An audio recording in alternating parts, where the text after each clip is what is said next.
മരമോ അത് ഈശോതൻ ചിത്രങ്ങളും പൊന്നീശോതൻ ചിത്രങ്ങളും. അമ്മയടുപ്പതിൽ ചുട്ടെടുത്തിടുന്നൊരപ്പം അതു തന്നെയോ? പള്ളിയിലപ്പത്തിനിത്ര ചെറുപ്പമോ ഇന്നു ഞാൻ ചോദിച്ചല്ലോ. ഉന്നതനാം ദൈവം കുഞ്ഞായി വന്നെന്നും അപ്പമായി മാറിയെന്നും കുഞ്ഞിലെ ഞാൻ അറിഞ്ഞു, എന്നമ്മ പറഞ്ഞു തന്നു. നീലക്കുറിഞ്ഞിക്ക് നീല നിറം മിന്നിതെങ്ങനെ കിട്ടിയമ്മേ? നീലമയിലിന്റെ പിലിയിതെന്റെ നീല നിറമയമ്മേ? മനമിതെന്റെ മാറി നിറത്തെ കാണിച്ചിടുന്നതമ്മേ? മഴവില്ലിനു പിന്നിൽ ഞാൻ എഴുതിറങ്ങളെ കണ്ടിതു തീർച്ചയമ്മേ. മഴവില്ലിനു പിന്നിൽ ഞാൻ എഴുതിറങ്ങളെ കണ്ടിതു തീർച്ചയമ്മേ.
മഞ്ജു, മഞ്ജു. ചേച്ചി, എന്റെ മഞ്ജു, ഇത്ര ഈ ഡോറ് തുറക്കാൻ ഇത്ര താമസം എന്നായിരുന്നു? ചേച്ചി പൂട്ട് കംപ്ലൈന്റ് ആയിരുന്നു, അതുകൊണ്ട് അടുക്കളയിൽ നിന്ന് ഒരു ചുറ്റിയൊക്കെ എടുത്തോണ്ട് വന്നിട്ടാണ് തുറന്നത്. പുതിയ പൂട്ടല്ലേ? പുതുതാണെങ്കിൽ എന്തോ ചെറിയൊരു കംപ്ലൈന്റ് ഉണ്ട്, അതുകൊണ്ടാണ് തുറക്കാൻ പറ്റാതെ. ഞാനോർത്ത് എന്നെ പറ്റി ബെല്ലടിച്ചു, മുട്ടി, മഞ്ജുന്ന് വിളിച്ചു. ഇനി ഇല്ല, ഉണ്ടെന്നറിഞ്ഞു തന്നെ ഞാൻ വിളിച്ചു പറഞ്ഞിട്ടാണല്ലോ വന്നത്. അപ്പൊ എനിക്കൊരു സംശയമായിപ്പോയി. എന്തായാലും മഞ്ജു എന്തുകൊണ്ടാണ് ഇത്രയും കഷ്ടപ്പെട്ട് ചുറ്റിക എടുത്തുകൊണ്ട് വന്ന് ഈ പൂട്ട് കേടായിട്ടും തുറന്ന എന്തുകൊണ്ടാണ്? ശബ്ദം ഞാൻ അനുചേച്ചിയുടെ കേട്ടു, അപ്പോൾ എനിക്ക് തുറക്കാതിരിക്കാനും പറ്റില്ല. അനുചേച്ചിയോടെ ഒന്ന് വിഷമിക്കുന്ന കണ്ടപ്പോൾ എനിക്കും ആകെ ബുദ്ധിമുട്ടായി, അതാണ് ഞാൻ തുറന്നത്. കഷ്ടപ്പെട്ടാണെങ്കിലും തുറന്നത് അതുകൊണ്ടാണ്. ഏതായാലും അറിയാത്ത ആളായിരുന്ന ഇത്രയും കഷ്ടപ്പെട്ട് തുറക്കുകയല്ല. തീർച്ചയായിട്ടും തുറക്കുകയല്ല. നന്നായി. കാരണം ഇന്നത്തെ കാലം ആയതുകൊണ്ടുണ്ടല്ലോ പ്രശ്നം. നമ്മൾ അറിയാത്ത ആളെ നമുക്ക് കയറ്റാനും പറ്റുകയില്ല. പിന്നെ ഇതിനകത്തൊരു സംഗതി ഉണ്ട് കേട്ടോ, ഇതിനകത്തൊരു വചനം ഉണ്ടല്ലേ. എന്നാന്ന് വെച്ചാലേ, ഇപ്പം മഞ്ജു എന്നെ അറിഞ്ഞു, ശബ്ദം കേട്ടപ്പോ എന്നെ തിരിച്ചറിഞ്ഞു, ഞാനാന്നറിഞ്ഞു. അതുകൊണ്ട് എന്നോട് ഇഷ്ടമുള്ളത് കൊണ്ടാണ് തുറന്നത്. അകത്ത് പ്രവേശിപ്പിക്കാൻ ഇഷ്ടമുണ്ട്. ഇഷ്ടമില്ലാത്തവരെ നമ്മളകത്ത് കയറ്റുകയില്ല. അപ്പൊ ശരിക്കും പറഞ്ഞാല് പുറത്ത് നിൽക്കുന്ന ആളാന്ന് അറിഞ്ഞത് കൊണ്ട് കാര്യമായില്ല അല്ലേ? നമുക്ക് സ്നേഹമുള്ള ആളാന്നും കൂടെ ആയതുകൊണ്ടാണ് ഞാൻ കയറ്റിയത്. ശരിയാ. അതെ, എന്നാന്ന് വെച്ചാല് ഇപ്പൊ ഈ പുറത്ത് നിൽക്കുന്ന ആളെ നമ്മൾ അറിയുന്നതാണ്. നമുക്ക് ആളെ ഇന്നത് ആവശ്യത്തിന് വന്നാന്നൊക്കെ അറിയാമെങ്കിൽ പോലും നമുക്ക് ഇഷ്ടമില്ലെങ്കിൽ നമുക്ക് തുറക്കുകയല്ല. നമ്മൾ എത്ര ബെല്ലടിച്ചാലും ചിലപ്പോൾ നമ്മൾ ആളെ മൈൻഡ് ചെയ്യല, അല്ലെങ്കിൽ അവർ കുറെ ബെല്ലടിച്ചിട്ട് അങ്ങ് തിരിച്ചു പോവുകയുള്ളൂ. അപ്പം പുറത്തുനിന്ന് വന്ന് മുട്ടി വിളിക്കുന്ന ആളെ അറിയണം അല്ലേ? അറിഞ്ഞാൽ മാത്രം പോരാ, നമുക്ക് ഇഷ്ടമായിരിക്കണം. നമ്മുടെ കൂടെ അകത്ത് പ്രവേശിപ്പിക്കാൻ ഇഷ്ടമുള്ള ആളാണെങ്കിലേ തുറക്കുള്ളൂ അല്ലേ? അങ്ങനെയാണ് നമുക്ക് ഇനി അകത്ത് കയറി. ഇഷ്ടമുള്ള ആളെ നമുക്ക് അകത്തോട്ട് കയറാം. ശരിയാ, നമുക്ക് കയറാം.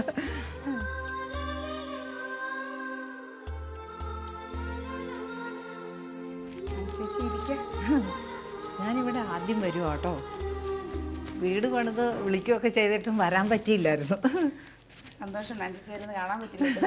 അത് ഞാൻ നേരത്തെ മഞ്ജു കൂടെ കാണുമല്ലോ എന്ന് അറിയാൻ മേലായിരുന്നല്ലോ, ഞാൻ വിളിച്ചു പറഞ്ഞേച്ച് വന്നു. അതുകൊണ്ടാണ്. വീടൊക്കെ നല്ല, പക്ഷെ ആ പൂട്ടൊന്നും ശരിയാകും. കുറച്ച് ബുദ്ധിമുട്ട് പോയി. അതെ അതെ. അത് തന്നെയല്ല, തുറക്കുമ്പോഴേ ഇത്രയും തടസ്സവും താമസവും വരുന്നത് ബുദ്ധിമുട്ടല്ലേ. പുറത്ത് നിൽക്കുന്നവർക്കായിരിക്കും വിഷമം. ആളുണ്ടോ ഇല്ലയോ എന്നൊരു ആകെ ഒരു വിഷമമായിപ്പോ എനിക്ക്. അഞ്ചേച്ചി വിളിച്ചിട്ട് വന്ന് നന്നായി ഏതായാലും, അല്ലെങ്കിൽ ഞാൻ അറിയോ ഇല്ല. ജോലിക്ക് പോകുന്നുണ്ടല്ലോ അല്ലേ. ഉണ്ട്. അപ്പം ഞാൻ ഓർക്കുമായിരുന്നു ഈ പൂട്ട് തുറക്കാൻ താമസിച്ചപ്പോഴേ ഞാനിങ്ങനെ അവിടെ ഇരുന്നുകൊണ്ട് ഓർക്കുമായിരുന്നു കർത്താവിൻ്റെ ഒരു വചന ഞാൻ ഓർത്തിരുന്നു. വെളിപാട് പുസ്തകത്തിലില്ലേ 3:20 ഒരു വചനം ഉണ്ടല്ലോ.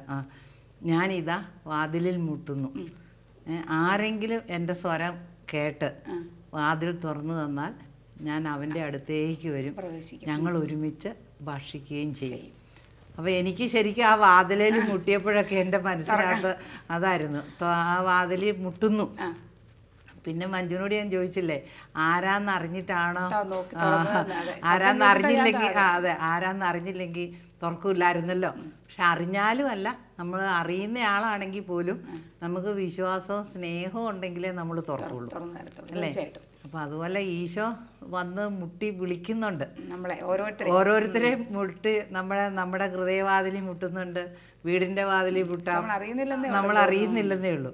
അപ്പം ശരിക്കും മുട്ടുന്ന ആൾ ആരാന്നുള്ളത് നമ്മൾ തിരിച്ചറിയേണ്ടതുണ്ട് അല്ലേ. ഈശോ പറഞ്ഞ് ഞാൻ വന്ന് മുട്ടി വിളിക്കും, നീ തുറന്ന് തരണം, എന്നാലേ കയറാൻ പറ്റുള്ളൂ. അപ്പോൾ ഈ വാതിലിനൊരു പ്രത്യേകതയുണ്ട്, ഈശോ പറയുന്ന വാതിലിന്. കാരണം പുറത്ത് നിന്നാ ഈശോ മുട്ടുന്നത്, അകത്തിരിക്കുന്ന ആള് കാണുന്നുണ്ടെങ്കിലും തുറന്നു കൊടുക്കണം. അത് പുറത്ത് നിന്ന് മുട്ടുമ്പോൾ ആദ്യം കാണത്തില്ലല്ലോ. അപ്പൊ സ്വരമാ വിളിക്കുന്ന ശബ്ദം. അപ്പൊ ആ സ്വരം ഈശോയാണ് വിളിക്കുന്നതെങ്കിൽ ആ ഈശോയാണ് വിളിക്കുന്നതെന്ന് സ്വരം കേട്ട് തിരിച്ചറിയണം, നമുക്ക് മനസ്സിലാകണം. അപ്പം പിന്നെ എനിക്ക് മനസ്സുണ്ടോ എന്നുള്ളതാണ് തുറക്കാൻ. നമുക്കും കൂടെ ആഗ്രഹം വന്ന് നിൽക്കുന്നത് ഈശോയാണ്, അത് തിരിച്ചറിഞ്ഞു. ഇനി എനിക്കത് ആഗ്രഹം വേണം, എനിക്ക് ഇഷ്ടം വേണം ഈശോയെ ഇങ്ങോട്ട് വിളിക്കാൻ. ഇപ്പം നമ്മുടെ ഹൃദയത്തിൻ്റെ വാതിലിലാണ് ഈശോ മുട്ടി വിളിക്കുന്നതെങ്കിൽ നമ്മൾ തുറക്കണം. ഈ വാതിലിൻ്റെ പ്രത്യേകത എന്ന് വെച്ചാൽ ഇതിൻ്റെ പൂട്ട് അകത്താണ്. ഈശോ പുറത്തോ നിൽക്കുള്ളൂ. ഈശോ ഒരിക്കലും ഈശോ തുറക്കുമല്ല, നമ്മൾ തുറക്കണം. അപ്പം നമ്മുടെ ഭാഗത്താണ് ആ തുറക്കലും അടയ്ക്കലും വരുന്നത്. അപ്പം ഈശോ എത്ര ശ്രമിച്ചാലും ഈശോ പുറത്ത് വന്ന് നിന്ന് മുട്ടുക. നിനക്ക് മനസ്സാണോ, മനസ്സുണ്ടെങ്കിൽ നീ തുറക്കുക. അപ്പൊ തുറന്നിട്ട് എന്തിനാ ഈശോ തുറക്കാൻ പറയുന്നത്? ഉള്ളിലോട്ട് പ്രവേശിക്കണം, ഉള്ളിലേക്ക് പ്രവേശിക്കണം. പിന്നെ ഒരു കാര്യം കൂടെ ഉണ്ടാവും അതിനകത്തില്, ഒരുമിച്ച് ഭക്ഷണം കഴിക്കും, ഭക്ഷണം കഴിക്കുകയും ചെയ്യുന്ന. അപ്പൊ ഈ ശരിക്കും പറഞ്ഞ ഈശോയുടെ ഭക്ഷണം എന്നതാണ്. നമ്മൾ പലപ്പോഴും ഓർക്കും ഈശോ എന്തൊക്കെയാ ഭക്ഷണം കഴിക്കുന്നത്. പക്ഷെ ആ ഈശോ ആ ഭക്ഷണം കഴിക്കുന്നതിനെ കുറിച്ച് അത് ശരിക്കും അങ്ങനെയുള്ള നമ്മുടെ ഫുഡിനെ കുറിച്ചുള്ള ഒരു ഇതല്ല. അത് യോഹന്നാന്റെ സുവിശേഷത്തിൽ 4:30 എൻ്റെ ബാഗിനകത്ത് ബൈബിളുണ്ട്. അതിനകത്ത് പറയുന്നുണ്ട് ഈശോയുടെ ഭക്ഷണം എന്നാന്നുള്ളത്. അതായത് പിതാവിൻ്റെ ഇഷ്ടം അത് തിരിച്ചറിഞ്ഞിട്ട് അത് നിറവേറ്റുക, അതാണ് പിതാവിൻ്റെ ഇഷ്ടം. അത് യോഹന്നാന്റെ സുവിശേഷത്തിൽ 4-ാം അധ്യായത്തിൽ നമ്മളത് വായിക്കുന്നുണ്ട്. യേശു പറഞ്ഞു, എന്നെ അയച്ചവൻ്റെ ഇഷ്ടം പ്രവർത്തിക്കുകയും അവൻ്റെ ജോലി പൂർത്തിയാക്കുകയുമാണ് എൻ്റെ ഭക്ഷണം. അപ്പം എന്നെ അയച്ചവൻ്റെ ഇഷ്ടം അതാരാ? പിതാവായ ദൈവം. ദൈവത്തിൻ്റെ ഇഷ്ടം നിറവേറ്റുകയാണ്, അത് ആ ജോലി പൂർത്തിയാക്കണം. അപ്പം ഈശോ ഹൃദയവാതിലിൽ വന്ന് മുട്ടി ഉള്ളിലേക്ക് പ്രവേശിച്ചിട്ട് ആ വ്യക്തിയും ഈശോയും ഒന്നായി ചേർന്നിട്ട് നമ്മുടെ പിതാവിൻ്റെ ഇഷ്ടം നിറവേറ്റി അത് പൂർത്തിയാക്കുകയും ചെയ്യും. അപ്പൊ ഈ ദൗത്യമാണ്, ഈ ദൗത്യം പൂർത്തിയാക്കാൻ വേണ്ടിയാണ് ഈശോ ഓരോരുത്തരുടെയും ഹൃദയവാതിൽക്കൽ വന്ന് മുട്ടുവിളിക്കുന്നത്. നമ്മൾ തുറന്നു കൊടുക്കാതിരുന്നാൽ അവിടെ ഉള്ളൂ. ഈശോ ഇടിച്ച് തുറക്കുകയല്ല, കാരണം ഈശോ ജെന്റിൽമാൻ. അതാണ്. അതേസമയം കള്ളൻ വരുന്നത് ഇടിച്ച് തുറന്ന് അതിന് മാന്യനല്ലല്ലോ. കള്ളൻ കൊലപാതകിയാണ്. അതുപോലെ കള്ളൻ വരുന്നത് നമ്മളെ നശിപ്പിക്കാനും മുടിപ്പാനും മോഷ്ടിക്കാനുമാണ്. അപ്പം ഈശോ അങ്ങനെയല്ല. ഈശോ നമ്മൾ തുറന്നാൽ നമ്മൾ മനസ്സാകുന്നുവെങ്കിൽ അപ്പം അതിൻ്റെ തെരഞ്ഞെടുപ്പും അതിൻ്റെ തീരുമാനവും അതിൻ്റെ ആഗ്രഹവും നമ്മുടെ കയ്യിൽ തന്നെയാണ്. അതാ ഒരു വിശുദ്ധൻ പറഞ്ഞിട്ടില്ലേ, നിന്നെ കൂടാതെ നിന്നെ സൃഷ്ടിച്ച സൃഷ്ടാവിന് പോലും നിന്നെ രക്ഷിക്കാൻ പറ്റില്ല. കാരണം നമ്മൾ മനസ്സാകണം. ഈ നമ്മൾ ഈ ഹൃദയവാതിൽ വിളിക്കുമ്പോഴേ ഈശോ വന്ന് മുട്ടി വിളിക്കുമ്പം നമ്മൾ തുറന്നു കൊടുക്കുക എന്ന് പറയുമ്പം ഈശോയ്ക്ക് നമ്മുടെ ഹൃദയത്തിലേക്ക് കയറി ഇരിക്കാനുള്ള ഒരു ആ വിശുദ്ധി, ആ ഒരു അവസ്ഥ ഉണ്ടാവണം. ഇപ്പൊ നമ്മളിപ്പോ ഞാനിപ്പോ ഇവിടെ വന്നു, ഞാൻ വരുമെന്ന് വിളിച്ചു പറഞ്ഞത് കൊണ്ട് മഞ്ജു ഇവിടെ ഉണ്ടായിരുന്നു. മഞ്ജു ഉണ്ട്, എല്ലാം റെഡിയാക്കിയൊക്കെ വെച്ചു, അല്ലെ, ചായയൊക്കെ ഉണ്ടാക്കി വെച്ചിട്ടുണ്ട്. അപ്പൊ ഇതുപോലെ ഈശോ നമ്മുടെ ഉള്ളിലേക്ക് വരണം നമ്മൾ ആഗ്രഹിക്കുന്നുണ്ട്, അങ്ങനെ ഒരു തീരുമാനമുണ്ട്, ഒരു തെരഞ്ഞെടുപ്പുണ്ട് എങ്കിൽ ഒരുക്കി വെക്കണം. അപ്പൊ ഞാൻ വരുമെന്ന് പറഞ്ഞ് ഇച്ചിരിയെങ്കിലും ഒന്നും ഒരുക്കിയിട്ടില്ലേ ഉണ്ട്. അപ്പൊ അതുപോലെ നമ്മൾ ഒരുക്കി വെക്കണം. അതിനാണ് ഇത്. അത് ഒരുക്കുന്നത് എങ്ങനെയാന്ന് യോഹന്നാന്റെ സുവിശേഷം 2-ാം അധ്യായത്തില് നമ്മൾ 13 മുതൽ വായിക്കുമ്പോൾ ഈശോ യഹൂദരുടെ പെസഹ അടുത്തിരുന്നതിനാൽ യേശു ജെറുസലേമിലേക്ക് പോയി. കാള, ആട്, പ്രാവ് എന്നിവ വിൽക്കുന്നവരെയും നാണയം മാറ്റാനിരിക്കുന്നവരെയും ദേവാലയത്തിൽ അവൻ കണ്ടു. അവൻ കയറുകൊണ്ട് ഒരു ചമ്മട്ടി ഉണ്ടാക്കി അവരെയെല്ലാം ആടുകളോടും കാളകളോടും കൂടെ ദേവാലയത്തിൽ നിന്ന് പുറത്താക്കി. നാണയമാറ്റക്കാരുടെ നാണയങ്ങൾ ചിതറിക്കുകയും മേശകൾ തട്ടിമറിക്കുകയും ചെയ്തു. പ്രാവുകളെ വിൽക്കുന്നവരോട് അവൻ കൽപ്പിച്ചു, ഇവയെല്ലാം ഇവിടെ നിന്ന് എടുത്തുകൊണ്ട് പോകുവിൻ. എൻ്റെ പിതാവിൻ്റെ ആലയം നിങ്ങൾ കച്ചവട സ്ഥലമാക്കരുത്. അവിടുത്തെ ആലയത്തെക്കുറിച്ചുള്ള തീഷ്ണത എന്നെ വിഴുങ്ങിക്കളയും എന്ന് എഴുതപ്പെട്ടിരിക്കുന്നത് അപ്പോൾ അവൻ്റെ ശിഷ്യന്മാർ അനുസ്മരിച്ചു. അപ്പോൾ ഓർത്ത് നോക്കിയേ, ഈശോ ദേവാലയത്തിലേക്ക്, ഈശോ പറഞ്ഞ് വചനം നമ്മളെ പഠിപ്പിക്കുന്നത് എങ്ങനെയാ? നമ്മുടെ ശരീരം ദൈവാലയമാണ്. ഈശോ നമ്മുടെ ഹൃദയത്തിലേക്ക് വന്നു കഴിയുമ്പം ഈശോ വസിക്കുന്ന ആലയമാണ്, പരിശുദ്ധാത്മാവിന്റെ ആലയമാണ്. അപ്പൊ ഈശോ വസിക്കുന്നുണ്ടോ? അപ്പൊ ഈശോ പറഞ്ഞ് എൻ്റെ ആലയം, ഇവിടെ പറഞ്ഞിരിക്കുന്നത് എങ്ങനെയാ? എൻ്റെ പിതാവിന്റെ ആലയം കച്ചവട സ്ഥലമാക്കരുത്. അപ്പൊ പ്രാർത്ഥനാലയം പിതാവിന്റെ ആലയമാണ്, ദൈവം വസിക്കുന്ന സ്ഥലമാണ്. അപ്പൊ അവിടെ ഇത് മാറ്റിയെങ്കിൽ നമ്മൾ ഇതിൽ നിന്ന് മനസ്സിലാക്കേണ്ട നമ്മുടെ ഉള്ളിലെ വേണ്ടാത്തതൊക്കെ മാറ്റിയാലേ ഈശോയ്ക്ക് സ്ഥലം ഇരിക്കാൻ പറ്റുള്ളൂ. കാരണം അതാ ഈശോ പുറത്തുനിന്ന് മുട്ടി വിളിക്കും. അപ്പൊ നമ്മുടെ ഹൃദയവാതിൽ നമ്മൾ തുറക്കണമെങ്കിൽ എന്ത് ചെയ്തിരിക്കണം? നമ്മുടെ ഉള്ളിൽ ശുദ്ധമാക്കണം. ഇപ്പൊ ഇവിടെ നാണയമാറ്റക്കാര്, നമുക്ക് ധനമോഹം, ലാഭം, നമ്മുടെ സ്വാർത്ഥത, ലാഭം, അതുപോലെ എന്ത് വേണ്ടാത്തരും ഇവിടെ ഉണ്ട്. നാണയമാറ്റമുണ്ട്, ക്രയവിക്രയങ്ങളുണ്ട്. ഇതെല്ലാം ഈ ലോകത്തിൻ്റെതായതാ, ഭൗതികതയിൽ നിന്നുള്ളതാണ്. അപ്പൊ ഈ സ്വാർത്ഥത കള്ളന്മാരുടെ ഗുഹയാക്കി. അപ്പൊ എന്ത് കള്ളത്തരം ഉണ്ട്, ബിസിനസ് നടക്കുമല്ലേ, ബിസിനസ്സിൽ എവിടെ ഇച്ചിരി കള്ളത്തരവും നീതി അല്ലാത്തതും ഒക്കെ കാണും, അനീതിയൊക്കെ കാണും അവിടെ. അപ്പൊ ഈശോ പറയുന്നത് എൻ്റെ പിതാവിന്റെ ആലയം അത് കള്ളന്മാരുടെ ഗുഹയാക്കരുതെന്നാ പറഞ്ഞിരിക്കുന്നത്. അപ്പൊ അവിടെ ഏറ്റവും നീതിയും ന്യായവും വിശുദ്ധിയും നിർമ്മലതയും വേണം. അപ്പൊ അതാണ് നമ്മൾ മനസ്സിലാക്കേണ്ട. ഒരുങ്ങണം, നമ്മുടെ ഹൃദയം ഒരുക്കി വെക്കണം. ഇപ്പൊ ഈശോ എപ്പോഴും മുട്ടുന്നുണ്ട്, 24 മണിക്കൂറും മുട്ടുന്നുണ്ട്. എപ്പോ വേണേലും ഈശോയ്ക്ക് പ്രവേശിക്കാൻ. അതിന് നമ്മളാണ് ഒരുങ്ങേണ്ടത്. ഒരുങ്ങാൻ ഈശോ അവസരം നമുക്ക് തരും. അത് തിരിച്ചറിഞ്ഞ് നമ്മൾ ഒരുങ്ങിയിരിക്കണം. ഈശോ വന്ന് മുട്ടും, വിളിക്കും. അപ്പം നമ്മൾ തുറക്കണം. ഈശോ ഒന്നിച്ച് ആകണം. പിതാവിൻ്റെ ഇഷ്ടം നമുക്ക് നിറവേറണം. അപ്പം നമ്മളെക്കുറിച്ചെല്ലാം ഒരു പദ്ധതി ഉണ്ട് ഈശോയുടെ മനസ്സിൽ, ക്ഷേമത്തിനുള്ള പദ്ധതി. അപ്പം ഇത് പൂർത്തിയാക്കാൻ വേണ്ടിയാണ്, ആ പദ്ധതി പൂർത്തിയാക്കാൻ വേണ്ടി ഈശോ നമ്മളിലേക്ക് വരുവാണ്. ഈശോയുടെ കൂടെ അല്ലാതെ നമുക്ക് ഈശോയുടെ പദ്ധതി പൂർത്തിയാക്കാൻ പറ്റില്ല. അപ്പം അങ്ങനെ പിന്നെ നമുക്ക് വീടൊന്നും എടുത്തു നോക്കും. ഇപ്പൊ വീടിന് വാതിലുണ്ട്, അത് തുറന്നു കൊടുത്താൽ ഈശോ പറഞ്ഞത് ഇതാ ഞാൻ നിന്റെ വാതിലിൽ മുട്ടുന്നു. അപ്പൊ ഏത് വാതിലും ആകാം, ഹൃദയവാതിലാകാം, വീടിന്റെ ഇപ്പൊ ഞാൻ വന്ന് മുട്ടി വിളിച്ച ബുദ്ധിമുട്ടിയാണ് അപ്പൊ വീടിന്റെ വാതിലാകാം. അപ്പൊ ആ വീടിന്റെ വാതിലിൽ ഈശോ മുട്ടുന്നുണ്ട്. ഈശോയ്ക്ക് ഇഷ്ടമാണ് നമ്മുടെ കൂടെ വസിക്കാൻ. ഇമ്മാനുവേൽ, അവൻ നമ്മോട് കൂടെ ഉണ്ട് എപ്പോഴും. അപ്പൊ ആ വാതിൽ തുറക്കാൻ ആരാ തീരുമാനം എടുക്കട്ടെ? നമ്മൾ തന്നെ തീരുമാനം. ഇപ്പൊ മഞ്ജു വന്ന് വാതിൽ തുറന്നില്ലേ എനിക്ക് അകത്ത് പ്രവേശിക്കാൻ പറ്റുള്ളൂ, ഞാൻ പുറത്തു നിന്നിട്ട് തിരിച്ചു പോകുള്ളൂ, കുറെ മുട്ടി കഴിയുമ്പോൾ ഞാൻ പോകും. ഇതുപോലെ ഈശോ നമ്മുടെ എല്ലാം ഭവനത്തിന്റെ വാതിലിൽ വന്ന് മുട്ടുന്നു. ഈശോ ഉള്ളിലേക്ക് വരാൻ ആഗ്രഹമുണ്ട്, ഈശോയ്ക്ക് ആഗ്രഹമുണ്ട്. അപ്പൊ ആ മുട്ടുമ്പം ഞാനാണ് എൻ്റെ വീടിന്റെ വാതിലിലാണ് മുട്ടുന്നെങ്കിൽ എന്ത് വിചാരിക്കും? ഞാൻ തീരുമാനിക്കണം, ഞാൻ അറിയും ആരാ മുട്ടുന്നത്. അപ്പൊ ഈശോയാണ് മുട്ടുന്നത്. ഈശോ ആണ് എങ്കിൽ ഞാൻ തുറക്കണോ വേണ്ടയോ എന്ന് ഞാനാ തീരുമാനം എടുക്കുന്നത്. ഞാൻ തീരുമാനിച്ചാലേ, കാരണം പൂട്ടകത്താ, പുറത്തുനിന്ന് തുറക്കാൻ പറ്റില്ല. അപ്പൊ പൂട്ടകത്താ. അപ്പം ഞാൻ എൻ്റെ ഭവനത്തിന്റെ, എൻ്റെ വീടിന്റെ വാതിൽ ഞാനാ തുറക്കുന്നത്. അപ്പം ആരാണ് അവിടെ പ്രവേശിക്കേണ്ടതെന്ന് ഞാനാ തീരുമാനിക്കുന്നത്. അപ്പൊ ഈശോ വന്ന് മുട്ടി വിളിക്കുന്നുണ്ടെങ്കിൽ ഈശോയെ ഞാൻ എൻ്റെ വീട്ടിലേക്ക് പ്രവേശിപ്പിക്കണമെങ്കിൽ ഞാൻ എന്ത് ചെയ്തിരിക്കണം? അവിടെ ഹൃദയം ഒരുക്കി വെക്കണം. ഹൃദയം മാത്രമല്ല, അത് ഹൃദയവാതില്ല, ഇത് വീടൊരുക്കി വെക്കണം. വീട് എങ്ങനെയാ ഒരുക്കുന്നത്? ഇല്ല, ഇപ്പം നമ്മുടെ വീട്ടിൽ ഗസ്റ്റ് നമ്മൾ ഭക്ഷണം ഉണ്ടാക്കി വെക്കും, നമ്മൾ വീട് വൃത്തിയായിട്ട് സൂക്ഷിക്കും, അങ്ങനെയല്ല നമ്മൾ ഏറ്റവും നമ്മൾ ആദ്യം ശ്രദ്ധിക്കും നീറ്റ്നെസ് അല്ലേ? നന്നായിട്ട് വൃത്തിയാക്കി അടുക്കി പെറുക്കി എല്ലാം അവിടെ എവിടെയൊന്നും ഒന്നും വലിച്ചെറിയല. അപ്പൊ അത്രയും നമ്മൾ ആദ്യം ചെയ്യും ഒരാൾ വരുന്നെന്ന് അറിയുമ്പോൾ. അപ്പൊ ഈശോയാ വരുന്നത്. ആരാ വരുന്നത്? രാജാതിരാജവൻ, രാജാവായവൻ, പരമപരിശുദ്ധനായവൻ, സകലത്തിന്റെയും വരുവാണ്, വീട്ടിലേക്ക് വരുക. അപ്പൊ വാതിൽ വന്ന് മുട്ടുക. തീർച്ചയായിട്ടും നമ്മൾ അപ്പൊ ഈശോയ്ക്ക് ഇഷ്ടമാകുന്ന രീതി അല്ല, ഈശോയ്ക്ക് പ്രവേശിക്കാൻ പറ്റിയ രീതിയിൽ. ഒരിക്കലൊരു വീട്ടിൽ ഞാൻ ചെന്നപ്പോൾ അവിടുത്തെ മരുമോൾ എന്നോട് പറഞ്ഞു, ഞാൻ ഇരിക്കാൻ തുടങ്ങി പറഞ്ഞു, അയ്യോ ആൻ ചേച്ചി ആ സോഫയിൽ ഇരിക്കണ്ടെന്ന് പറഞ്ഞു. അപ്പൊ ഞാൻ ഓർത്ത്, ഞാൻ അന്തം വിട്ടുപോയി, ദൈവമേ ഞാൻ ഈ വീട്ടിലേക്ക് വന്നിട്ട് ഈ സോഫയിൽ ഇരിക്കരുതെന്ന് തന്നെ ഈ കൊച്ചു പറയണേ. അന്നേരം എനിക്ക് ചോദിക്കാൻ പറ്റില്ല. ഞാൻ പിന്നെ ചിരിച്ച് വിഷയം മാറി.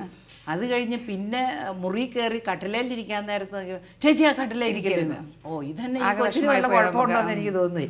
പിന്നീട് അത് എന്നോട് പറഞ്ഞു, ആ സോഫ അതിർത്തിക്കാരൻ്റെ പറമ്പ് എന്ന തടിയ് 2 കൂട്ടരും കൂടെ അയലോക്കവും ആ വീട്ടിലെ ആളുമായിട്ട് വഴക്കുണ്ടാക്കിയിട്ട് പിടിച്ച് അന്യായമായിട്ട് മേടിച്ചിട്ട് അറുത്ത് മുറിച്ചുണ്ടാക്കിയ സോഫയാ. അപ്പൊ ആനി ചേച്ചി അതിലൊക്കെ പറയണല്ലോ, ഇരിക്കരുത്. ആ കട്ടില് പലിശക്ക് എങ്ങാണ്ട് പൈസ കൊടുത്തിട്ട് തിരിച്ചു കൊടുക്കാൻ മാർഗമില്ലാതെ വന്നപ്പോൾ ആ കടയിൽ കിടന്നത് മുഴുവൻ അയാൾ ഈ വീട്ടിലെ അതിന്റെ അമ്മായിയപ്പൻ എടുത്തുകൊണ്ട് വന്ന് വീട്ടിൽ ഇട്ടിരിക്കുന്ന. അപ്പൊ എന്നോട് അതാ പറഞ്ഞേ, കൊച്ചു ആ കട്ടിലേ ഇരിക്കണ്ടെന്ന് പറഞ്ഞേ.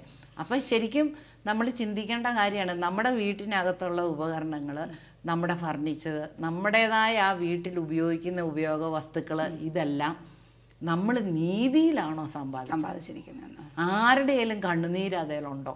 ആരെയെങ്കിലും നമ്മൾ പറ്റിച്ചിട്ടുണ്ടോ? ചൂഷണം ചെയ്തിട്ടുണ്ടോ? അല്ലെങ്കിൽ ഈശോയുടെ വചനത്തിന് എതിരായിട്ടല്ലേ, ഈശോയുടെ ഇഷ്ടം അന്വേഷിക്കാതെയാണോ? ഇപ്പൊ ആഡംബരമല്ലേ, വേണ്ടാത്ത സാധനമെല്ലാം അപ്പം അത് ആഡംബരം അതും പാപമാണ്. മിതത്വമാണ് നമുക്ക് വേണ്ടത്, മിതശീലം, മിതവ്യയമാണ് നമുക്ക് വേണ്ടിയത്. അപ്പൊ നമ്മുടെ വീടിന്റെ വാതിലിൽ വന്ന് ഈശോ മുട്ടി വിളിക്കുമ്പോ നമ്മൾ അറിയണം നമ്മുടെ വീടിന്റെ വിശുദ്ധി എങ്ങനെയുണ്ട്, നമ്മുടെ വീട്ടിലെ ആ ന്യായം, ആ ശുദ്ധത, ആ സത്യസന്ധത, നീറ്റ്നെസ്, ഇതെല്ലാം നമ്മൾ തിരിച്ചറിയണം. അതാ നമ്മൾ ഒരുങ്ങണം. ഇതിന് ഈശോ ഇങ്ങോട്ട് പ്രവേശിക്കണോ വേണ്ടോ എന്നുള്ളത് ഒരുങ്ങിയിട്ട് വേണം നമ്മൾ അതിനു വേണ്ടി ഈശോയ്ക്ക് വാതില് തുറന്നു കൊടുക്കണം. ഇനി വസ്തുക്കൾ മാത്രമല്ല, വേറെ ഉണ്ട്. നമ്മുടെ വീട്ടിലേക്ക് ഈശോ പ്രവേശിക്കുമ്പോ വീട്ടില് മെമ്പേഴ്സ് ഇല്ലേ, ആൾക്കാരുണ്ട്. അമ്മായിയമ്മയുണ്ട്, മരുമക്കളുണ്ട്, ഭർത്താവുണ്ട്, മക്കള്, കൊച്ചുമക്കളൊക്കെ ഉണ്ട്. അപ്പൊ ഈ മനുഷ്യര് തമ്മിൽ ഈശോ പറഞ്ഞ് നിങ്ങൾ പരസ്പരം സ്നേഹിക്കുവേ, ഞാൻ നിങ്ങളെ സ്നേഹിച്ചതുപോലെ. അപ്പൊ ഈശോയുടെ വചനം അവിടെ വസിക്കുന്നുണ്ടോന്ന് നോക്കണം ആ കുടുംബത്തില്. അപ്പൊ ഈ വ്യക്തികൾ തമ്മില് അങ്ങോട്ടും ഇങ്ങോട്ടും പരസ്പര സ്നേഹം, ഐക്യം, ആ ഒരു പ്രാർത്ഥനയുടെ കൂട്ടായ്മ, ആ ചൈതന്യം, ആ നിഷ്കളങ്ക സ്നേഹം, ഈശോ സ്നേഹിച്ചതുപോലെയുള്ള സ്നേഹം ആ വീട്ടിലേക്ക് ഉണ്ടോ എന്നും. പിന്നെ ഈശോ വരും. ഇപ്പൊ ഏത് പാപികൾ വിളിച്ചാലും ഈശോ വരും. പക്ഷെ ഈശോ വരുമ്പോൾ വിശുദ്ധിയിലേക്ക് അത് നയിക്കപ്പെടുകയും ചെയ്യും. അത് അങ്ങനെ തന്നെയാണ്. പക്ഷെ എങ്കിലും എൻ്റെ ആഗ്രഹം എന്തായിരിക്കണം? ഈശോ എൻ്റെ ഉള്ളിലോട്ട് വരണമെങ്കിൽ ഞാൻ ഒരുങ്ങിയിരുന്ന് ഈശോയെ സ്വീകരിക്കാൻ നമ്മൾ തയ്യാറായിട്ടിരിക്കണം. അത് നമ്മുടെ ആഗ്രഹം. പിന്നെ ഇത് പ്രാവർത്തികമാക്കി തരുന്നത് ഈശോയാ, പൂർത്തിയാക്കും. ഈശോ പറഞ്ഞില്ലേ, എന്റെ പിതാവിന്റെ ഇഷ്ടം നിറവേറ്റുക, അത് പൂർത്തിയാക്കുകയോ. അപ്പൊ നമുക്ക് ആഗ്രഹം വേണം. അപ്പൊ നമ്മൾ വിളിക്കണം, ഈശോയെ നീ എന്റെ വീട്ടിലേക്കൊന്ന് വാ. അങ്ങനെ വിളിച്ച ഗുണമുണ്ട് നമുക്ക്. കാരണം ഖാനായിലെ കല്യാണ വിരുന്നില് ഈശോ വന്നു. ഈശോയെ അവര് നേരത്തെ ക്ഷണിച്ച്, മാതാവും ഈശോയും ശിശുമാരും ആ വീട്ടിലുണ്ട്. ആ വീട്ടിൽ അവർ നേരത്തെ ക്ഷണിച്ച് ഇരുത്തിയിരുന്നു അവരെ. അതുകൊണ്ട് അവിടെ ഒരു പ്രശ്നം ഉണ്ടായപ്പോ അവർ ഓൾറെഡി അവിടെ ഉണ്ട്, അവിടെ ഉണ്ട്. അപ്പൊ മാതാവ് ഇടപെട്ടു, അവിടുത്തെ പ്രശ്നം സോൾവ് ചെയ്ത് കൊടുത്തു. ഇതുപോലെ നേരത്തെ തന്നെ ഈശോയെ നമ്മുടെ വീട്ടിലേക്ക് വിളിച്ച്, ഈശോ വന്ന് മുട്ടി വിളിക്കുന്നുണ്ട്. അപ്പൊ തുറന്നു കൊടുത്ത് വീട്ടിലാക്കണം. വീട്ടിലാക്കിയിരിക്കുമ്പോ പിന്നെ ഒന്നും നമ്മൾ ഭയപ്പെടണ്ട. കാരണം എന്തൊക്കെ പ്രശ്നങ്ങൾ നമ്മുടെ ജീവിതത്തിൽ വന്നാലും അതെല്ലാം സോൾവ് ചെയ്ത് തരാൻ കഴിവുള്ളവൻ നമ്മുടെ വീട്ടിനകത്തിരിക്കുക. നമ്മളൊന്ന് അപ്പൊ ആ ഒരു ധൈര്യവും സന്തോഷവും നമ്മുടെ കുടുംബജീവിതത്തിന് ഉണ്ടാവുകയും ചെയ്യും. അപ്പൊ ഇങ്ങനെ പിന്നെ നമ്മൾ ബിസിനസ് നടത്തുന്നു, സ്ഥാപനങ്ങൾ, അതിനും വാതിലുണ്ട്. ഈശോയ്ക്ക് വന്ന് അവിടെ മുട്ടി വിളിക്കാം, നിന്റെ കടയ്ക്കകത്തേക്ക് എന്നെ ഒന്ന് പ്രവേശിപ്പിക്കുക, നിന്റെ ബിസിനസ് സ്ഥാപനത്തിനകത്തേക്കൊന്ന് പ്രവേശിപ്പിക്കുക. അപ്പൊ അവിടെയും ഈ പറഞ്ഞ പോലെ കള്ളന്മാരുടെ ഗുഹയാകരുതത്. ഇപ്പം ഈശോയ്ക്ക് പ്രവേശിക്കാൻ പറ്റിയ അല്ലെങ്കിൽ അല്ലേ നമ്മൾ ആഗ്രഹിക്കണം. എൻ്റെ ഈശോ വരുമ്പോൾ ഈശോയ്ക്ക് ഇഷ്ടമാകുന്ന രീതിയിൽ ഒന്ന് ഒരുക്കണം. അങ്ങനെ ഒന്ന് അത്രയെങ്കിലും നമ്മളൊന്ന് ചിന്തിച്ചുറപ്പിച്ച് വയ്ക്കുന്നത് നല്ല കാര്യമാണ്. ഇപ്പം ശരിക്കും പറഞ്ഞാൽ ഈശോയ്ക്ക് വേണ്ടി ഹൃദയം തുറന്നു കൊടുത്ത ഓരോ വ്യക്തികളുമാണ് നമ്മളെല്ലാവരും, അല്ലേ? നമ്മളിപ്പോൾ ഉദാഹരണമായിട്ടൊരു നേഴ്സിനെ എടുത്താൽ, ആ നേഴ്സിൻ്റെ ഹൃദയവാതിൽ ഈശോ മുട്ടി വിളിച്ചു. ആ നേഴ്സ് ഈശോയെ ഹൃദയത്തിൽ സ്വീകരിച്ചു. അതിനൊരു നല്ല ഹോസ്പിറ്റലിൽ ജോലി കിട്ടി. അങ്ങനെ ജോലി കിട്ടി കഴിയുമ്പോൾ അവിടെ ചെന്ന് അത് ജോലി ചെയ്ത് അതിന് ശമ്പളം കിട്ടും ഇല്ലേ? ജോലി ചെയ്യുന്നത് ആരാ അവിടെ? നേഴ്സാ ജോലി ചെയ്യുന്നത്. ആ നേഴ്സ് ആരുടെ ഇഷ്ടമാണ് ആ ഹോസ്പിറ്റലിൽ നിറവേറ്റുന്നത്? ഈശോയുടെ ഇഷ്ടം നിറവേറ്റി പ്രവർത്തിച്ചാലേ. പക്ഷെ അത് ഇപ്പൊ സാധാ ഒരു നേഴ്സ് ചെയ്യുന്ന ഇഷ്ടപ്രകാരമുള്ള കാര്യങ്ങൾ ചെയ്യുള്ളൂ, അല്ലെങ്കിൽ അവരുടെ അതോറിറ്റിയുടെ അതോറിറ്റി എന്ന് പറയുമ്പോൾ ഒരു ഈ ശരിക്കും എന്തുമാത്രം നന്നായിട്ട് പഠിച്ച് പാസ്സായി ചെല്ലുന്ന നേഴ്സും ഹോസ്പിറ്റലിൽ ചെന്ന് ഡ്യൂട്ടിയിലായാൽ പിന്നെ ആ നേഴ്സിന്റെ ഇഷ്ടം അവിടെ നിറവേറ്റാൻ പറ്റില്ല. ഡോക്ടറുടെ അതായത് ഡോക്ടറാണ് അവിടുത്തെ അതായത് കുറിപ്പ്, നമ്മൾ പറയല്ലോ ഡോക്ടറാണ് കുറിപ്പ് എഴുതുക, പ്രിസ്ക്രിപ്ഷൻ എഴുതി വെക്കുക. അത് ചെയ്തിരിക്കുക ഡോക്ടറുടെ ഇഷ്ടം. ആ ഡോക്ടറാണ് അത് കണ്ടുപിടിച്ചിരിക്കുന്നത്, ആ പേഷ്യൻറ്റിന് എന്തും മരുന്ന് കൊടുക്കണം. അത് ആ ഡോക്ടറുടെ ഇഷ്ടം നേഴ്സ് അവിടെ നിറവേറ്റുക. അപ്പോൾ ഡോക്ടറുടെ ഹോസ്പിറ്റലിൽ ഡോക്ടറുടെ ഇഷ്ടമാണ് അവിടെ നിറവേറുന്നത്, ഡോക്ടറാണ് നിശ്ചയിക്കുന്നത്. അപ്പോൾ ഈ ഡോക്ടറുടെ ഇഷ്ടം, അപ്പോൾ നേഴ്സിൻ്റെ ഇഷ്ടം മാറ്റി വെച്ചിരിക്കുക, ഡോക്ടറുടെ ഇഷ്ടം നിറവേറ്റുന്നു. അപ്പോൾ അവർ ഡോക്ടറും ആ നേഴ്സും ചേർന്ന് രോഗിക്ക് സൗഖ്യമായിട്ട് കിട്ടാൻ പാകത്തിന് അവർ ശുശ്രൂഷ ചെയ്യുക, അല്ലേ? അപ്പം ആ നേഴ്സിന്റെ ഉള്ളിൽ ആരാ ഇരിക്കുന്നത്? ഈശോ ഉണ്ട്. ഈശോയെ സ്വീകരിച്ച ഒരു നേഴ്സാണ് എങ്കിൽ അപ്പൊ പിതാവിന്റെ ഇഷ്ടം, ഈശോ പറഞ്ഞില്ലേ, ഞാൻ പിതാവിന്റെ ഇഷ്ടം നിറവേറ്റും, നമ്മൾ ഒരുമിച്ച് ഭക്ഷണം കഴിക്കും, പിതാവിന്റെ പ്രവൃത്തി പൂർത്തിയാക്കുക. അപ്പൊ ഈ ഡോക്ടറോട് ചേർന്ന് പ്രവർത്തിക്കുമ്പോൾ നേഴ്സിന്റെ ഇഷ്ടമല്ല ഒരിക്കലും. അത് നമ്മളൊന്ന് തിരിച്ചറിഞ്ഞാൽ മതി. കാരണം നമ്മൾ പിതാവിന്റെ ഇഷ്ടമാണ്. അപ്പം നമ്മൾ അതിൽ സംതൃപ്തി കണ്ടെത്തണമെങ്കിൽ ചിലപ്പോൾ നമുക്ക് അവിടെ എന്തെങ്കിലും ഇഷ്ടമില്ലാത്തത് കാണും. പക്ഷേ നമ്മൾ അത് സ്വീകരിക്കേണ്ടതെന്ന് പറഞ്ഞാൽ ഈശോയുടെ ഇഷ്ടമാണ് നമ്മുടെ എല്ലാ ഡ്യൂട്ടീസിലും വരുന്നത്. അത് വിവിധ തരത്തിലാണ് എന്നേ ഉള്ളൂ. പക്ഷെ നീ ശുശ്രൂഷ ചെയ്യുമ്പോൾ അത് ദൈവത്തിന് എന്നതുപോലെ ശുശ്രൂഷ ചെയ്യും, മനുഷ്യർക്ക് എന്നതുപോലെ അല്ല. അപ്പൊ ഇവിടെ നേഴ്സ് നോക്കേണ്ടത് ഞാൻ ഈ ഡോക്ടറുടെ ഇഷ്ടം നിറവേറ്റുമ്പോൾ എനിക്ക് നീരസം ഉണ്ടാക്കാം. അത് ഈശോയുടെ എന്നെ ഈ ഡ്യൂട്ടിക്ക് ഈ ഹോസ്പിറ്റലിലേക്ക് വിട്ടു, അത് ഞാൻ എന്തിനാ ഇവിടുത്തെ പേഷ്യൻസിനെ ശുശ്രൂഷിക്കാനാണ്. അത് ആ ഡോക്ടറിലൂടെ ഈശോയുടെ ഇഷ്ടം വരുന്ന, അത് ദൈവമേ നിന്റെ ഹിതം ഞാനിതാ നിറവേറ്റുന്നു, ഇതാ നിന്റെ ദാസി, പരിശുദ്ധയമ്മ പറഞ്ഞതുപോലെ. അങ്ങനെ അതങ്ങോട്ട് കീഴ്പ്പെട്ട് എൻ്റെ ഉള്ളിൽ ഈശോ ഉണ്ട് എന്ന് വിശ്വസിച്ചുകൊണ്ട് ആ ഡ്യൂട്ടീസ് ചെയ്യുമ്പോൾ ഈശോയാണ് ചേർന്ന് നിന്ന് ചെയ്യുന്നത്. ഈശോയ്ക്ക് വിട്ടുകൊടുക്കുക, പൂർണ്ണമായിട്ട് വിട്ടുകൊടുക്കുക. അപ്പൊ ചിലപ്പോൾ ഡോക്ടർ തെറ്റ് വല്ല സബ്സ്ക്രിപ്ഷൻ എഴുതാൻ പോയാൽ പോലും അത് ഇതിന് കണ്ടുപിടിക്കാനും അത് തിരുത്താനും അപകടങ്ങളൊക്കെ ഒഴിവാക്കാനും പറ്റും. കാരണം ഈശോയ്ക്ക് എല്ലാം അറിയാമല്ലോ, മുന്നമേ എല്ലാം അറിയാം. അപ്പൊ അതുകൊണ്ട് ഏത് പോസ്റ്റിൽ നമ്മൾ പോസ്റ്റ് ചെയ്താലും അവിടെ ഈശോ ആ നമ്മുടെ ഹൃദയവാതിൽ മുട്ടി വിളിച്ചിട്ട് നമ്മുടെ ഉള്ളിൽ പ്രവേശിച്ച് ആ ഈശോയോട് കൂടെ നടന്ന് എന്ത് ജോലിയും ചെയ്യണം. എന്ത് ടെക്നിക്കലായിട്ടുള്ളതാണേലും, ഇപ്പോൾ സയൻറ്റിസ്റ്റ് ആണേലും ബിസിനസ്മാൻ ആണേലും ഏത് ഡ്യൂട്ടി, ടീച്ചറോ ആരും ആകട്ടെ, പ്രൊഫസർ എന്തും ആകട്ടെ, അങ്ങനെ നമ്മൾ ചെയ്യുമ്പോഴാണ് പിതാവിൻ്റെ ഇഷ്ടം അവിടെ നിറവേറ്റപ്പെടുക. പിതാവിൻ്റെ ഇഷ്ടം നമുക്കറിയാവോ? ഇല്ല. ആർക്കാ പിന്നെ അറിയാവുന്നത്? ഈശോയ്ക്ക് അറിയാം. അപ്പൊ ഈശോ നമ്മുടെ ഹൃദയത്തിൽ വന്നാൽ നമ്മുടെ കൂടെ ഉണ്ടെങ്കിൽ പിതാവിന്റെ ഇഷ്ടം ഈശോയ്ക്ക് അറിയാം. അപ്പൊ ഈശോ അതേ നിറവേറ്റുള്ളൂ. അപ്പൊ നമ്മൾ ചേർന്ന് നിന്നാൽ മതി, ഈശോ പ്രവർത്തിച്ചോളൂ. നമ്മൾ പ്രവർത്തിക്കണം, അത്രയും നമ്മൾ അങ്ങ് മനസ്സിൽ എടുത്താൽ മതി. അപ്പൊ നമ്മുടെ കയ്യിലൊരു പെട്ടിയുണ്ട്, ആ പെട്ടിയുടെ താക്കോലും നമ്മുടെ കയ്യിലാണ്. ഈ പെട്ടി നിറച്ച് നിക്ഷേപം സ്വർണ്ണമാണെന്ന് കൂട്ടിക്കും നമ്മുടെ വീട്ടിൽ ഉണ്ട്. പക്ഷെ ഈ പെട്ടി തുറന്നാലേ ഉള്ളൂ നമുക്ക് ഇതിനകത്തിരിക്കുന്ന ഈ ഗോൾഡ് അല്ലെങ്കിൽ ഇതിൻ്റെ നിക്ഷേപം എടുത്ത് ഉപയോഗിക്കാൻ പറ്റുള്ളൂ. അപ്പം നമ്മൾ മനസ്സിലാക്കണം, ഈ നിക്ഷേപം നമ്മുടെ കയ്യിലുണ്ട്, പെട്ടി തുറക്കണം, ഞാൻ തുറന്നു കൊടുക്കണം. പെട്ടി ഞാൻ തുറക്കണം, താക്കോൽ എൻ്റെ കയ്യിലാണ്, ഞാൻ തുറക്കണം, അതിൽ നിന്ന് എടുത്ത് ഉപയോഗിക്കണം. അപ്പം ഞാൻ എടുക്കാൻ സമ്മതം ഉണ്ടാകണം, അത് താക്കോലിട്ട് തുറക്കാൻ അറിയുകയും ചെയ്യണം.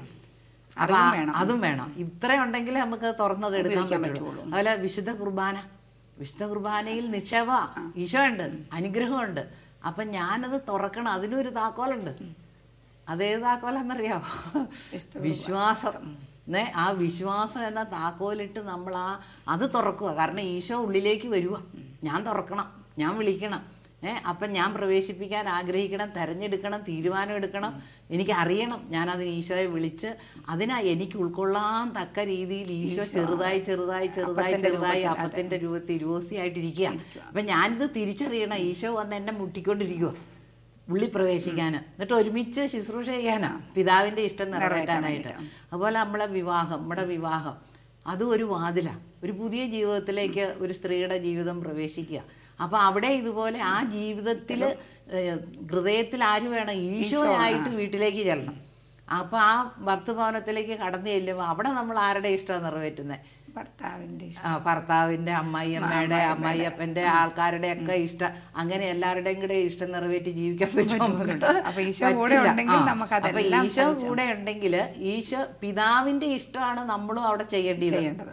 പിതാവിന്റെ ഇഷ്ടം നമുക്കറിയത്തില്ല, ഈശോയ്ക്കറിയാം. അപ്പൊ ഈശോ നമ്മുടെ കൂടെ ഉണ്ടെങ്കിൽ ഈശോയോട് ചേർന്ന് പിതാവിൻ്റെ ഇഷ്ടം നിറവേറ്റുമ്പം ദൈവത്തിൻ്റെ ഇഷ്ടം നിറവേറ്റുന്നിടത്ത് ഭർത്താവിൻ്റെ ഇഷ്ടം, അമ്മായിയപ്പൻ്റെ ഇഷ്ടം, അമ്മായിയമ്മയുടെ ഇഷ്ടമൊക്കെ അവിടെ ലെവൽ ചെയ്തു പോകും. അത് ഈശോയാണ് അവിടെ പ്രവർത്തിക്കുന്നത്. അതേസമയം നമ്മൾ വെറും ഈശോ ഇല്ലാത്ത ഒരവസ്ഥയിൽ ചെന്നാൽ അവിടെ പ്രശ്നങ്ങളുണ്ട്. അപ്പം നമ്മൾ സ്ത്രീകൾ തിരിച്ചറിയേണ്ട ഒറ്റ കാര്യം ഇതാണ്: ഈശോയോട് കൂടെ ഒരു ഭവനത്തിലേക്ക് പ്രവേശിക്കുക. എൻ്റെ ഉള്ളിൽ ഈശോയുണ്ട്, പിതാവിൻ്റെ ഇഷ്ടം ഞാനും ഈശോയും കൂടെ കൂടി ഈ ഭവനത്തിൽ പൂർത്തിയാക്കും. അത് തലമുറകൾക്ക് അനുഗ്രഹമായി വരും. അപ്പം നമ്മൾ നമ്മുടെ മക്കൾക്ക് ശരിക്കും പറഞ്ഞാൽ മഞ്ജു, നമ്മുടെ പിള്ളേരെ പഠിപ്പിക്കേണ്ട ഒരു കാര്യം, ഹൃദയത്തിൽ ആരാ ഇരിക്കുന്നത്? ഈശോ ഉണ്ടോന്ന് അറിയണം. എന്റെ ഉള്ളിലെങ്കിൽ ഈശോയെ നമ്മള് വിളിക്കണം. ഈശോ എല്ലാവരുടെയും നമ്മൾ ഒരുങ്ങിയിരിക്കണം. നമ്മുടെ ഹൃദയം ഒരുക്കണം. ആഗ്രഹിക്കുമ്പോ ഈശോ അതിന്റെ ബാക്കിയെല്ലാം നമുക്ക് പൂർത്തിയാക്കി തരും ഈശോയെ. കാരണം ഈശോ പറഞ്ഞില്ലേ, യോഹന്നാന്റെ സുവിശേഷം 15:7 പറയുന്നുണ്ട്, നീ എന്നിൽ വസിക്കുകയും എൻ്റെ വചനം നിന്നിൽ നിലനിൽക്കുകയും ചെയ്യുന്നുവെങ്കിൽ ഇഷ്ടമുള്ളത് ചോദിച്ചോളൂ, നിനക്ക് ലഭിക്കും. അപ്പൊ പിന്നെ നമുക്ക് പേടിക്കേണ്ട കാര്യമില്ല, നമ്മൾ ചോദിച്ചാൽ മതി. അപ്പൊ ഈശോ വാതിലിൽ വന്ന് മുട്ടി വിളിക്കുന്നു.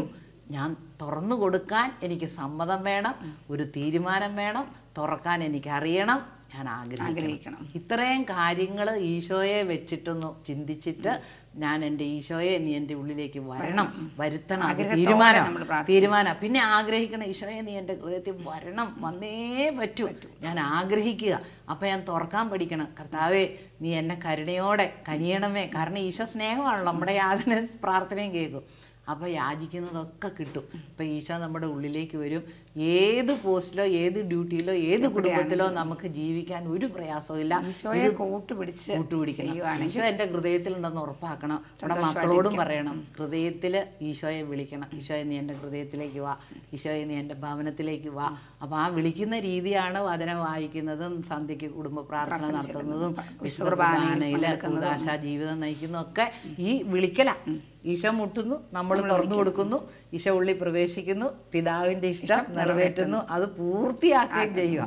അപ്പം ഇങ്ങനെ നമ്മൾ അതുപോലെ വിശ്വാസത്തിൻ്റെ താക്കോല് വേണം. നയമാൻ ആദ്യം വിശ്വസിച്ചില്ല, കുളത്തിൽ 7 പ്രാവശ്യം മുങ്ങാൻ പറഞ്ഞപ്പോൾ. പക്ഷെ വീണ്ടും വൃദ്ധന്മാർ നിർബന്ധിച്ചപ്പോൾ പോയി മുങ്ങി. അപ്പോഴാ വിശ്വാസം വന്ന രോഗവും മാറി. ഇതുപോലെ ആദ്യം നമുക്കൊരു വിശ്വാസം വരില്ല, ഈശോ ഇങ്ങ് വന്നാൽ അങ്ങനെയാ വരുമോ, അത് ബുദ്ധിയാ. പക്ഷെ നമ്മൾ ഈശോ പറഞ്ഞ വചനത്തിൽ ആശ്രയം വെച്ചുകൊണ്ട് വിശ്വാസത്തിന്റെ താക്കോലിട്ട് വാതിൽ തുറക്കണം. അപ്പൊ ഇനി ഈ വാതിലൊന്ന് ശരിയാക്കി വെക്കണം തീർച്ചയായിട്ടും. അപ്പോഴേ ഇനി ഞാൻ വന്നതിന് ശേഷം നമുക്ക് രണ്ടുപേർ കൂടെ പോകണ്ടേ, പറഞ്ഞില്ലേ, അല്ലെ റെഡി ആയിട്ട് ഇരിക്കുകയാണല്ലോ, നമുക്ക് പോകാം. ഇനി ഇച്ചിരി വെള്ളമൊക്കെ കുടിച്ചിട്ട് അല്ലെ ചായയൊക്കെ ഉണ്ടാക്കിയിട്ടുണ്ടെന്നല്ലോ, ഒരുങ്ങിയിരിക്കുമായിരുന്നു. എന്നാ പിന്നെ അതൊക്കെ കുടിച്ചിട്ട് നമുക്ക് അങ്ങോട്ട് പോകാം.